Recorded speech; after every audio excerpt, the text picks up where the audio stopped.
So, Alex, last time we left off talking about what happened when Mr. Donald Trump was voted into office for the first time back in 2016, and that the response from both China and Mexico was to say that they had every intention of deepening their ties forevermore. This after a massive corruption scandal that had actually led China to say that they couldn't work with Mexico because they were just not reliable. But yes, there was a change of tune as Donald Trump is voted in. And the question is, has that actually happened? Has the relationship between Mexico and China deepened or not? The answer to those sorts of questions are always incredibly boring because the answer is always yes and no. But in this case, I think it's incredibly dramatic because why it's yes and no actually kind of explains why Donald Trump got elected in the first place in the United States. The same forces that undermine the status quo in the US also undermine the status quo in Mexico, and the reconfiguration of world trade under the sort of Chinese onus. Arguably, Mexico is the first, we'll call it, victim of Chinese expansion abroad.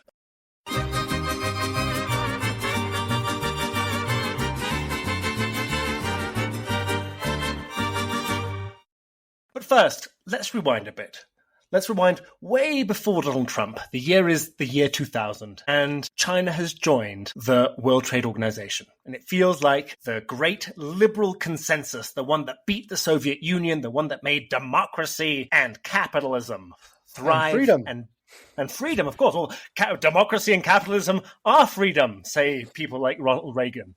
And so that triumphs, and it feels like this liberal consensus has won. Definitively, it is to beat a dead horse. It is the end of history. Of course, we all know it's not the case. And the seeds of the destruction of that sort of old world order, the liberal consensus, are sown at this time with the joining of China with the WTO. Why is that? So originally, the theory was if you became capitalist, democracy would soon follow. That didn't happen. But the problem wasn't that. I think the United States and the world were perfectly happy to trade with China so long as they kept, in the free trade system. Democracy was overrated perhaps, but capitalism was non-negotiable. The problem is China became too successful for its own good. A lot of people, and we've discussed this before, a lot of people get very angry at the fact that China intervened in its economy to make itself the most powerful country in the world, as if that's not something that the Europeans and the Americans had done in the previous centuries. Now it suddenly felt like cheating, right? Disloyal competition and all that. The Chinese nodded politely and continued to take over world trade. But of course, it wasn't done overnight. And at first, the sort of wares that China manufactured were the sort of like basic industrial goods that one makes. First, shirts made in China, and then increasingly sophisticated goods. Sophisticated goods like the ones that are made in Mexico. That is why Mexico is arguably China's first big victim in the sort of new world economic order. Because as opposed to, say, the United States or Canada or Europe, Mexico was in direct competition almost from the beginning with China. Car manufacturing, electronics manufacturing, medical supplies, all of these goods were in direct competition. This is something that we've said before. We've said it about the US, but of course this applies to Europe throughout the 19th century, which is we're happy to play by the rules of international world order that we set up, so long as they work for us. When they no longer work for us, we don't like them that much. And in that sense, the US and the rich economies of the world were happy to welcome China into the free markets, the free global markets, because China was still a very small economy. It wasn't a threat to anyone.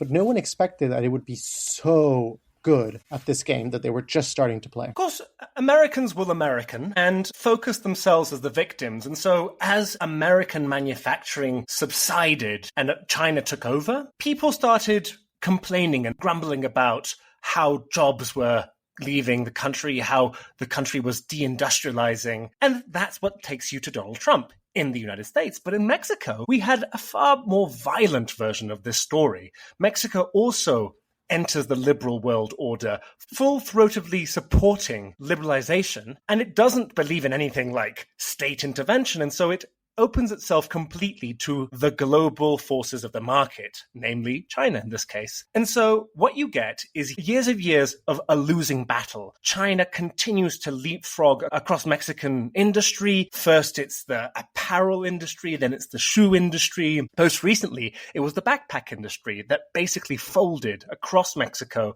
because they just couldn't compete with Chinese manufacturing. But the liberal consensus insisted that as long as you kept yourself competitive, you'd eventually be able to find your niche. Of course, this is all happening as Mexico is hemorrhaging jobs and its economy is completely stagnating. One of the big arguments at the time was that Mexico had to keep its salaries low, because that's what made it competitive, especially in the North American market. They said, and interestingly, Mexican wages do stay stagnant. The minimum wage is never raised, really, and they stay stagnant for about 30 years. Meanwhile, the Chinese bet on technical industrial development, and not only do they catch up with the United States, which is when they start seeing their own jobs hemorrhages, but they also see their wages rise. And so in the 2010s, as China overtakes Mexico industrially, so do the wages of Chinese workers. Suddenly, the logic of the liberal consensus begins to feel a bit shakier. And it's in this context, with falling wages, a stagnant economy, violence in Mexico, and of course, these massive corruption scandals that rock the Peña Nieto administration, one of which are the train investments that had been worked out with the Chinese that end up getting cancelled. That multitude of crises results in Mexico's very own populist uprising. And that all stemmed from the logic of international economics, which is still the logic of much of basic international economics today, that you need to specialize in whatever you're better at, right? So if you have better universities and more universities, like the United States, for example, then you should specialize in specialized labor, educated labor activities. And of course, it's a little bit more complicated than that, but directionally, that's the idea. Whereas a country like Mexico or China that has a less educated population, well, the only thing that made sense was to specialize in unspecialized labor, i.e. labor that is severely underpaid. In the case of the United States, where the expectation was that having the ability to focus on that more specialized sort of talent economy, that the entire country could move in that direction. But part of the reason why Donald Trump was voted into office is because that's not the way the world works. Not just because you have more universities does it mean that everyone in the economy wants to and can shift towards a more specialized form of labor. You still need all sorts of labor in a particular economy. And the lack of understanding of that has affected the United States and led to Donald Trump. And in the case of Mexico, it has led to Mexico only playing at the only thing that it knows how to do, which is unspecialized labor and low salaries. And of course, Mexico did specialize, and a lot of its manufacturing is very high level. But of course, it is very difficult to compete with the high level specialists in China. It does, but it's increasingly difficult. So the same forces that take Donald Trump to the presidency are also the forces that bring Andrés Manuel López Obrador in a wave of populism to the presidency in 2018, 2 years after Donald Trump's first term. Now, this is probably why a lot of people called López Obrador the Trump of Mexico for a little while, but it's actually a very different approach. In fact, a very interesting point of divergence between the two is that López Obrador didn't take up an actively anti-China stance. In fact, at the time, there was a lot of talk about investments going on from China coming to Mexico because of the trade war going on between the US and China. A trade war, by the way, that continued under the Biden administration and then really intensified under Trump's second term. Mexico was far less aggressive under López Obrador when it came to trade with China. And what we saw was the arrival of massive amounts of Chinese goods. That's the moment that you see these big warehouses of Chinese products popping up all across these little towns. It's also the moment that you see the arrival of China's latest great technological and industrial leap, which is the auto sector. Now, the auto sector is fascinating because Mexico has historically been a massive car maker. In fact, when it comes to the USMCA, the US-Mexico-Canada trade agreement, the centerpiece of it all is the making of cars. But by the early 2020s, the Chinese started developing their own cars. And not only that, not only were they cheap, they were also incredibly high tech. A lot of them were electric. A lot of them were filled up with the sort of like touch screens and wonderful tech that people associated with the likes of Tesla, which sold itself as a luxury car, whereas companies like BYD came to Mexico and offered that to the broader public. And so Chinese cars went from 0% market share in the year 2021, 2022, 4 years later, or under 4 years later, having 10% of car sales all across Mexico. In fact, there was talk about a BYD factory coming up, and that, I think, is when the Americans had enough. And they said, Mexico is now an actual threat to us when it comes to trade. Why Mexico? If BYD is Chinese, why is Mexico the problem then? So the argument that the Americans made, which, by the way, ended up not being true, but it completely took hold of the media and the policymakers' minds, was that Mexico's becoming this sinister backdoor through which Chinese goods were being smuggled and then perhaps getting a little made in Mexico stamp, but everything was actually made in China and then shipped into the United States tax-free. Remember, a big thing about the US-China trade war was that there were massive tariffs put on Chinese goods, but also restricted a lot of Chinese goods. For example, China can't import a lot of its tech to the US because of national security reasons, whereas Huawei in Mexico is the biggest infrastructure provider for the biggest telecoms company in the country, which is América Móvil. So you've got Huawei as the basis of Carlos Slim's mobile empire. And this is what's extraordinary about what China has done, right? We talked about the economic theory behind globalization, behind international trade, the poor focus on being poor, and that's how they can compete. But China, in a matter of 20 years, yes, the economy's grown enormously, and they've done extraordinary things to move away from poverty. But it's still not a super rich country. And despite that, it's able now to compete in high-tech sectors across all industries and to become a relevant threat to the United States. They say national security, and I'm sure that is actually partially true, but a lot of the things that they're calling national security is just, they're messing with the economy. They're just too good. They're doing the same things, sometimes better, for cheaper. Absolutely right. So it opens the question, right? Mexico is blamed for being a backdoor, but instead of backing down immediately, Mexico sort of just continues business as usual. And what you end up getting is historic trade deficit with China. In terms of percentages, Mexico has a higher deficit than the US does with China. And that really did affect the economy. But under López Obrador, really nothing changed. And this is the big problem. This is the other side of the coin. Where China has grabbed that economic theory and done with it as it pleased, Mexico has just stuck to the economic theory without capitalizing on the things that China has done or following the sort of path that China has followed. Mexico continues overwhelmingly to focus on its competitive advantage of having lower salaries, capitalizing on a less specialized workforce. Obviously, not all of Mexico. There are many industries in Mexico or specific players in Mexico that are very advanced, but this is still the sort of direction that the country has. It happens in tourism. It happens in manufacturing. It's an obsession with let's buy for cheap, put it all together in the country, and then sell for slightly more expensive, but still compete on price. And since Mexico has to buy from the cheapest producer out there, and China is particularly good at what it does, it's just buying everything from China. And in this sense, López Obrador was actually not very different from his, as he called them, neoliberal predecessors. He continued this status quo of lowish salaries, even though he did triple the minimum wage. A lot of the factories that can compete with China actually do have higher wages than the minimum wage. But he didn't change the basic economic model that was very outward facing and very liberal. Of course, this has a lot to do with who López Obrador was as a president, right? He was very concentrated on what was going on internally, and he was a bit of a traditionalist, to be honest. Mm-hmm. Yeah, he was keen on old school industries like oil and agriculture, and not so much on the high tech stuff. But it also meant that he was sophisticated in his approach to what Chinese and Mexican history was actually about. And this brings us into something that AMLO was good at in general, which was sort of theatrics and optics. And I think one of the things that does change very clearly in the Mexico-China relationship, or it's a clear sign of wanting to improve relations, let's say, is that AMLO comes out and for the first time ever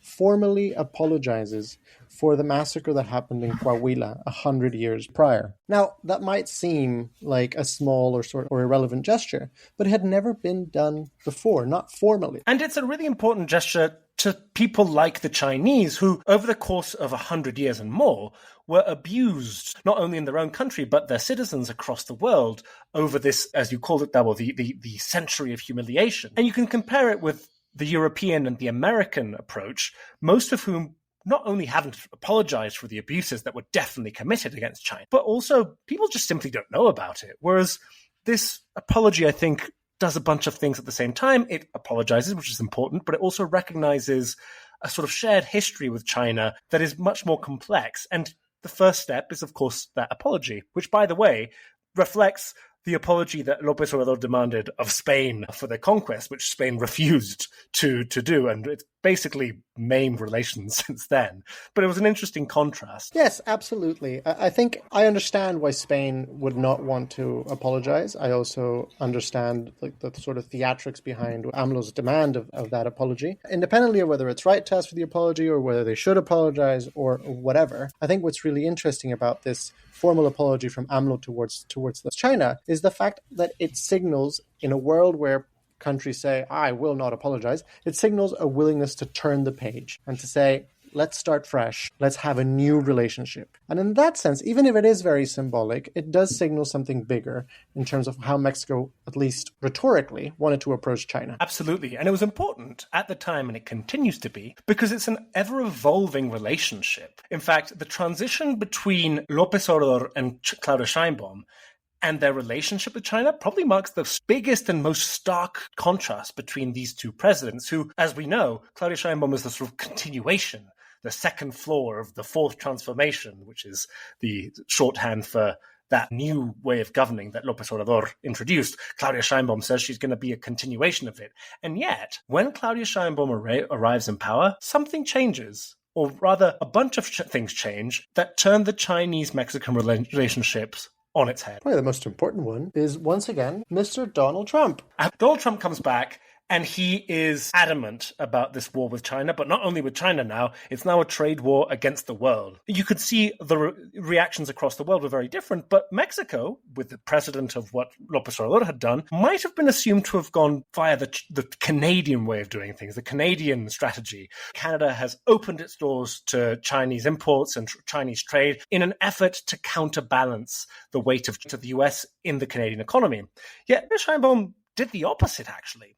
Claudia Sheinbaum comes to power, and one of the first things she does in the first few months of her government is that she starts slapping tariffs on goods, mostly targeted at Chinese imports. People have consistently said throughout the implementation of these tariffs that it was because she was pressured by the United States. This is categorically wrong. Not only do the Mexican officials deny it, but the officials in the United States also deny it. They sort of assumed Mexico had to do this, but they weren't pressured into it. The thing is, what had actually changed was something in China. So as China emerges from COVID, something changes within its economy as well. It's producing more than ever. It's being subsidized by the government. It is competitive, unlike any other economy in the world. And yet, its economy domestically is starting to flatline. Well, in Chinese terms. Mexico wishes it could flatline like China is flatlining. Exactly. Still doubling every 10 years, but yeah. Yeah. But the thing is, it meant that the Chinese were no longer buying all the goods that they needed to buy for the economy to continue and for industry to continue to sell its output. In fact, the big threat in China was deflation. Now, you can go back to Tavo's explanation of why Mexico is so good at controlling inflation in another episode. I'll link it in the show notes. But inflation is a whole different kettle of fish. It's when products start lowering in value, and that's a big no-no for economic growth.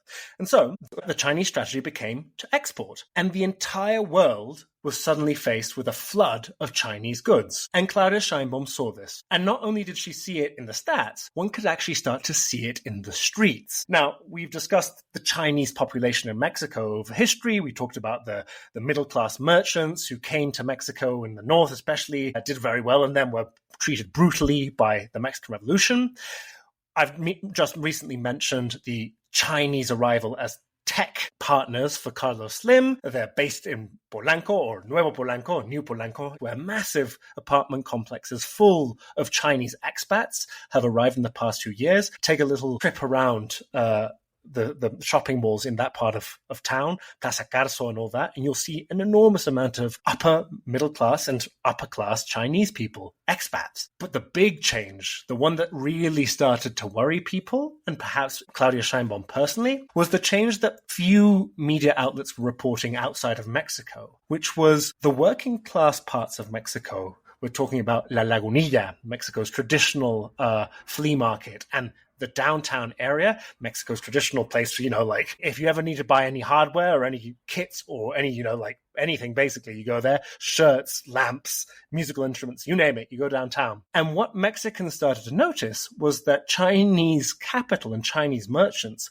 were arriving in their droves and buying them out and replacing the local wares and the local merchants with Chinese wares and Chinese-owned businesses. And that really set off alarms because a lot of this was being imported, sometimes not only at low prices subsidized by the Chinese state, but actually sometimes smuggled in without paying any taxes at all. There's something I find extraordinary. If you see this happening, I don't understand whether the approach is tariffs, because A, they're circumventing the state in the first place. Why not just go through immigration and say, well, you can't come in. Like, you can come in for tourism, but you can't stick around and set up businesses. A lot of it is capital. So it'll be administered by a Mexican, but the owner will be Chinese and the product Chinese. It's also the fact that the Mexican government, despite it putting up these trade barriers, actually doesn't want to fight China. It's really important for Mexico that China isn't offended by its tariffs. That's why, even though it's a very Chinese-based tariff policy, for example, on clothing, 50% tariffs now suddenly on clothing that comes from, quote-unquote, countries without free trade agreements with Mexico, but we know they're actually talking about China. Now, you said something really interesting here. It's Mexican run, but it's Chinese capital. Now, when you look at the numbers for foreign direct investment from the Chinese into Mexico, they're big numbers. We're talking billions, but we're not talking that many billions. So percentage-wise, it's still tiny. How do you explain what appears like, the proof is in the pudding? You're seeing Chinese-controlled stores appearing in their droves, as you say, but the numbers of foreign direct investment don't reflect that. Could it be that the money's coming through another way, or how do you explain that? That's a really good point. And now, a lot of people, especially American functionaries, will say, it's because this is the backdoor strategy again. It's Chinese capital sneaking in through the Bahamas or something, and that's how they're sneaking in. But you look at the investment figures, and Mexico wishes it was getting smuggled investment from the Bahamas. That's simply not the case, right? Isn't getting secret Chinese investments that hide what's actually going on. The truth is actually perhaps slightly more sinister. Let me give you a very specific example. The big issue with Chinese investment is that it is low by design. When Chinese companies come and set up in Mexico, remember, they're doing this big export push. So why on earth would they come to Mexico and use Mexican stuff to export Chinese brands? They're not doing it the American way, which is the way Apple does it. Local suppliers and whatever, so long as Apple gets its cut. No, they have a very different approach. And a good example is JAC Motors. That's JAC Motors. It's a Mexican company, yet it's got the license to assemble Chinese brand cars in the country. What does that mean? That means that you put up a big warehouse, you hire a few people, but mostly just lots of machines that you've imported from China, and then you import all the parts, all the raw materials, and everything from China as well. So actually, even though Mexico is, sure, making Chinese cars in Mexico, what you're actually getting is a big warehouse and then just a complete flooding of the Mexican market with what one would assume is basically 100% made Chinese car with just a little bit of added value in the manufacturing part, which is mostly done by robots, most of which have been imported from China. Absolutely brilliant, because once again, it shows how China grabbed the board game and said, cool, I get the rules, I'll play, and now it's just miles ahead of the game.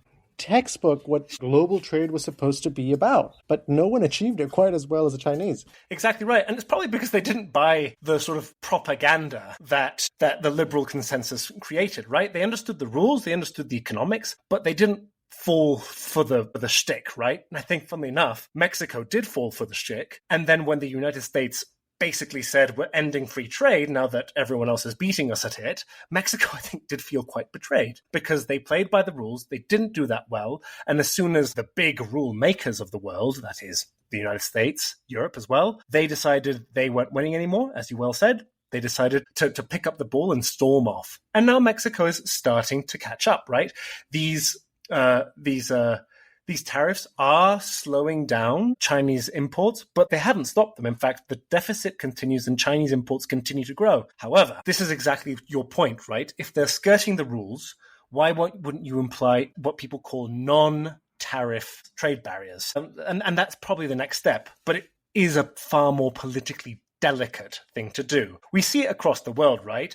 The United States doesn't allow Chinese tech in it for security reasons. The Japanese are, I think, world experts at this. I don't know if this is apocryphal, but I love this story. You're not allowed to import foreign skis into Japan because the Japanese say that it's a state safety hazard because Japanese snow is different.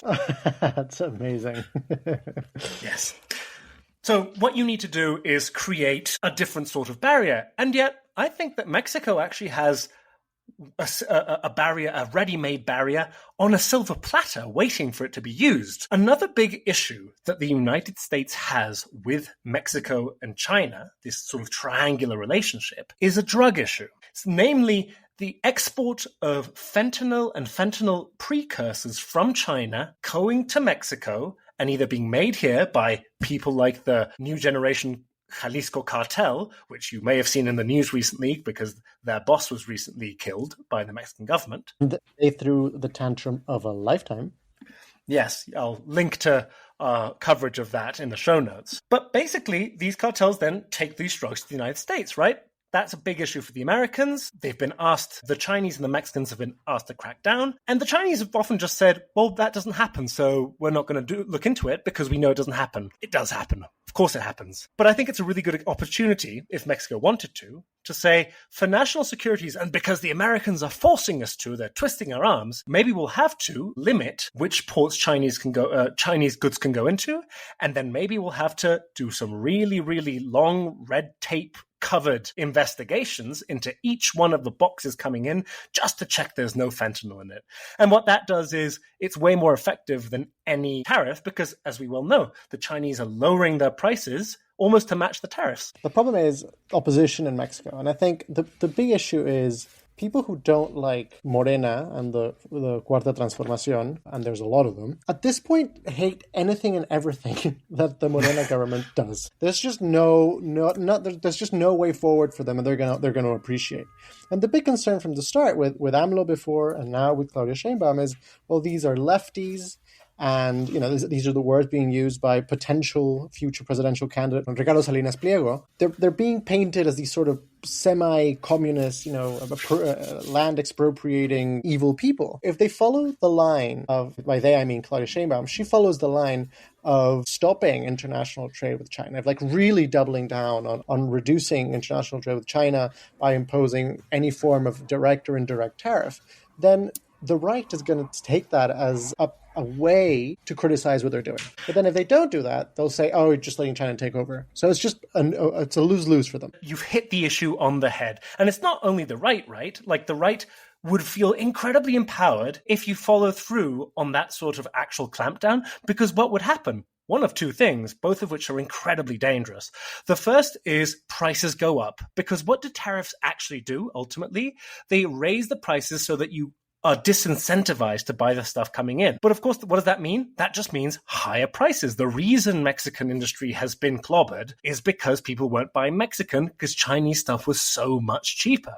So what you would do, at least in the medium term, is raise a bunch of prices that would really upset Mexicans in an economy that isn't growing and where the sort of benefits of higher wages are starting to see diminishing returns. And this takes us back to another episode where we talked about the options available to Claudia Sheinbaum, particularly from a fiscal perspective, and how she needs to stop fighting on so many fronts, right? I think there is an opportunity for the Sheinbaum administration to release, let's say, the pressure on some of the fronts where she has created quite a substantial amount of animosity from the business classes and from the right, and ally herself with a few of these individuals in such a way that they can sort of slow down China and incentivize Mexican industry to focus on the gaps that will be left if China is pushed back. The problem is right now, since she's put so much pressure on so many fronts, she's sort of, I think, unsure as to whether it even makes sense to try and release pressure from any of those fronts, because it might just end up in another lose-lose situation for her. Indeed. In fact, that's the second scenario. Even if you didn't get sort of the big right-wing reaction, there's another world where you start getting illegal imports from China. This is a big issue, right? The fact that there's a lot of smuggling doesn't mean that if you decide one day to make it illegal to smuggle these things, the fact that there is a lot of drug smuggling means that there's also the infrastructure to start smuggling other things. In fact, that's already a big issue. We've mentioned it before in Mexico, the smuggling of Chinese goods into Mexico without paying their due taxes. Now, this is eternal issue with Mexico. It seems like an economic issue. It seems like a geopolitical issue between Mexico and China. But actually, as long as Mexico doesn't have its ducks in a row when it comes to security and law enforcement, they won't be able to apply this sort of non-tariff barrier either, because sure, you can limit Chinese trade to one port and investigate every single box, and then behind your back, there's a bunch of cartels making a killing from importing a bunch of Chinese, like silverware and pots and pans and toys, making them even more powerful. So it's not something that you can toy around with. There is one thing that is for certain, though. The status quo can't go on. And I think there's a really interesting note that we can perhaps end on, which is the previous finance minister, Claudia Sheinbaum's first finance minister, came out after they applied these tariffs on China. And he said, if Mexico reduced what they imported from China by 10%, and made those imports in country, Mexico's economy would add 500,000 jobs or more, and it would add 1.6% to its GDP growth. By the way, Mexico wishes it grew at 1.6% at all. So this would be a monumental change, and only, quote unquote, by replacing Chinese goods by a tenth. But once again, that would require the business classes be willing to play ball with this administration, which I think is probably at the heart of why Mexico has failed to grow in the past, say, 2 decades, really. I feel Mexico is sort of at war within itself, beyond the obvious and actual real war of the narco war, but a war between the different factions of the country, the left, the right, the different classes. And it always feels like you're taking one step forward and 2 steps back, because the economy has been operated in a zero-sum game way. The success of such a policy will depend on whether the Sheinbaum administration can convince Mexico at large to see things in a slightly different way. Well, there you have it, Tavo. I bet you didn't think that a conversation spanning over 2 episodes about China and Mexico would end up concluding on a sort of deep spiritual and philosophical analysis of the Mexican state itself. Of the soul of the country and where we're going from here. I don't know, it kind of feels like everyone must be feeling this way about everything, given that in the past 2 weeks, the entire world is sort of turned on its head. It's been a rough couple of years, months, weeks, days, but don't you worry, dear listeners. We'll be here every 2 weeks to keep holding your hand through this insane chaos. For now, I'm Alex Gonzalez Homrod. And I'm Tavo Figueroa. And this is Mexico, the podcast.